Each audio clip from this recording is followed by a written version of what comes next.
Ce lundi 25 octobre s'est déroulée la signature de la charte portant engagement de responsabilité des exploitants de débits de boissons, restaurants et établissements de nuit. Objectif de cette charte, réduire l'alcoolémie au volant et donc améliorer la sécurité routière. La conduite sous état d'ivresse est en effet la première cause d'accidents mortels.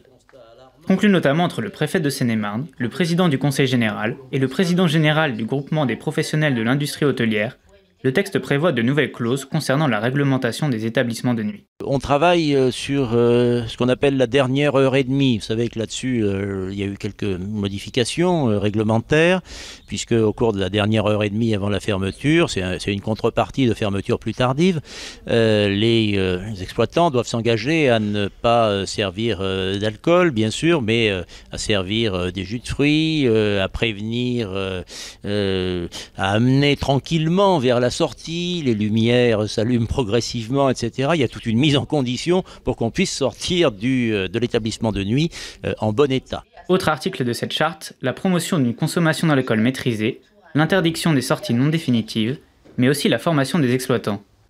Nous avons un nombre important de jeunes en formation dans nos structures, des jeunes qui sont intéressés par ce sujet à deux titres, de par leur âge, par le risque qui est celui qu'ils courent tous les week-ends, au travers de ce problème du risque sur la route, mais aussi de futurs professionnels qui vont devoir appliquer cette législation dans l'établissement où ils travailleront ou qu'ils auront à gérer.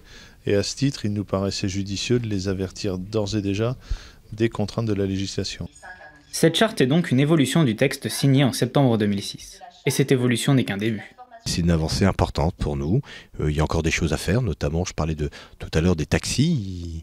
Ils peuvent être nos partenaires parce que parfois on a besoin de taxis pour accompagner certains clients. On a besoin aussi peut-être d'associations, voire avec les assurances. On pourrait peut-être monter des assurances, notamment les anges de la nuit, les gardiens de la nuit, qui permettraient, etc., de raccompagner les gens. Pourquoi pas mettre des bus en place? Mais n'oublions pas le principal. De temps en temps, on peut faire la fête aussi, tout en respectant les choses et les gens.